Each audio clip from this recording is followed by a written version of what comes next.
International Studies that functioned under the aegis of the Indian Council of World Affairs and the Center of Russian Studies were taken over to become SIS and the School of Foreign Languages.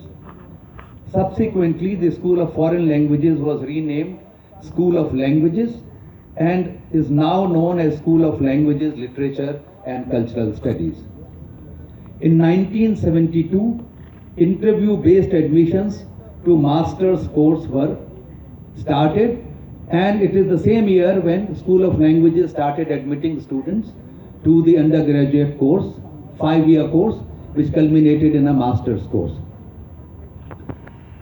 In 1973, an admission policy based on the idea that JNU is a national university and it should therefore have an admission policy that would ensure that the student intake reflects the national character of JNU, not only in the geographical spread of the intake, but the university should open its doors to those who had largely been excluded due to their socio-economic deprivation and due to a system that thrived on exclusion. The in-principle acceptance of this position by the university, despite strong reservations by some votaries of pure merit, was a reflection not only of the maturity of the students, but also the majority of the senior faculty of the university. The acceptance of the policy by the university administration was in marked contrast to how most university administrations behaved then, and the present administration of JNU is behaving currently. There was a clear understanding that the role of administration was restricted to releasing of advertisements inviting applications for admission and receiving forms, and later making arrangements for centers where exams would be conducted. All other decisions regarding determining, checking admissibility, academic suitability, etc. were under the total purview of the faculty.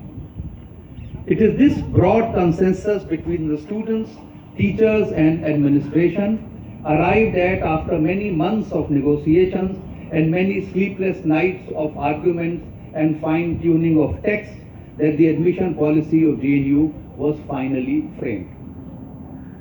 From 1974, admissions based on written exam and an interview plus award of points aimed at compensating for age-old socio-economic deprivation and regional backwardness were put in place. We need to understand the complexity of the point system and the logic with which they were arrived at. There were 20 points for socio-economic and regional backwardness. Those belonging to scheduled caste and scheduled tribes were awarded 9 points.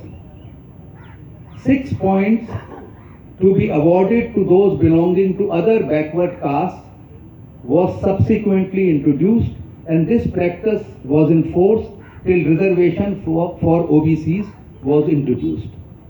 For economic backwardness, a maximum of 7 points were awarded to those whose family income was less than rupees 700 per month. Now, this might sound like small change, but this is just an indication of how low were the general incomes at that time, and talking of the 1970s. And how phenomenally high is the price rise in these days, which has pushed up notional salaries. For incomes between 700 to 800 points, 6 points were awarded. For those students whose monthly family income was between 800 to 900 rupees per month, 5 points were awarded. For incomes up to 1,000 rupees per month, 4 points were awarded. Those whose family incomes were more than 1,000 rupees a month did not get any economic backwardness points. This is the other way around. Below 300 was 7. Yes, yes. Economic backwardness points were discontinued from 1984. Women applicants belonging to backward castes and backward districts were given 5 points extra. This practice was introduced only in late 1990s Later, this was extended to all female candidates. Points for regional deprivation were introduced based on the 1971 census of district-wise categorization of regional backwardness. This was calculated on the basis of the Ashok Mitra classification of districts as developed, less developed, backward, and very backward. This categorization was also mediated by work done by a Russian demographer, Galina Sadyasuk, who had also worked on levels of backwardness and development in India. And these two were combined together to develop the quartiles. Now, the top of the quartile was the most developed, and the bottom of the quartile was the least developed. So the weightage for regional backwardness was worked out on an inverted system. Those coming from the least backward district, the least developed district, were given 4 points for regional backwardness. Those who came from backward districts were given 3 points. And those who came from the most developed and less developed did not get any regional backwardness points. The policy underwent many changes, was gradually diluted, and is now sought to be buried.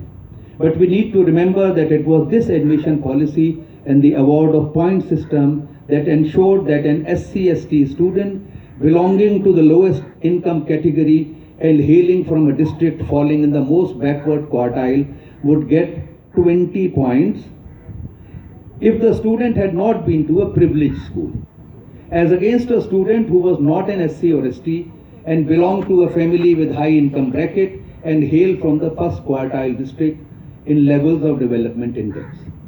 In other words, somebody who had been to a public school, had lived in a city or a developed district, and whose monthly income was more than 1,000 rupees a month, will get 0 points, as opposed to somebody who came from a socio-economically backward background, belonged to an SC/ST family, and had studied in a backward district.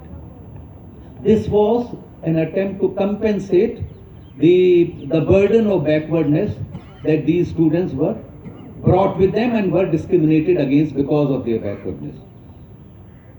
It was this that provided competitive parity to students belonging to socio-economically discriminated communities and to those who belong to the most backward areas of India.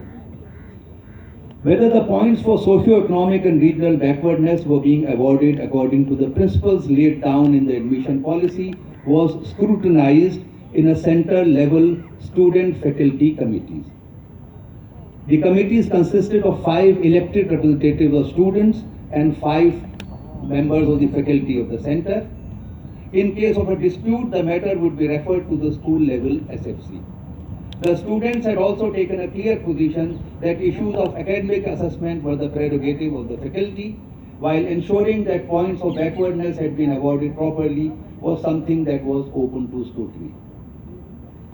It needs to be remembered that it was this admission policy evolved at the initiative of the JNU and accepted after many rather bitter debates that was the basis upon which the portals of JNU were open to a large number of students from the length and breadth of the country who would never have had the opportunity of entering any university had this policy not been in place.